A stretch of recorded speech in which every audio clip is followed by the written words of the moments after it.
আরব দেশের ঈদের নামাজগুলো অনেক বোরে হয়। তো এখন 5:15 বাজে, আমি মসজিদে যাইতেছি ঈদের নামাজের জন্য। এই যে দেখেন, মহিলা পুরুষ সবাই সবার মতো করে যাইতেছে, কোনো ফতুয়া নাই, কোনো দোষ নাই। মহিলারা মহিলাদের মতো নামাজ পড়বে, পুরুষরা পুরুষের মতো নামাজ পড়বে। মহিলাদের নামাজের জায়গা আলাদা, পুরুষের নামাজের জায়গা আলাদা। দেখতেছেন, মুরব্বী বাচ্চা কাচ্চা সবাই যাইতেছে, ঠিক আছে। কেউ কারোর কিছু বলতেছে না, কেউ কারোর দিকে তাকাইতেছে না, যে যার যার গন্তব্যে যাইতেছে। এই জিনিসটা, এই দেশের শৃঙ্খলাটা সুন্দর।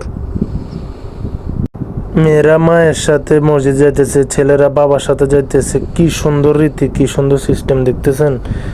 সবাই মসজিদ যাইতেছে, আবার কেউ ভিক্ষা করতেছে, দেখতেছেন। মসজিদের সামনে সবাই সবার বউ ছেলে মেয়ে সবাই নিয়ে মসজিদে নামাজে যাইতেছে। والحمد لله كثيرا وسبحان الله بكرة وأصيلا لا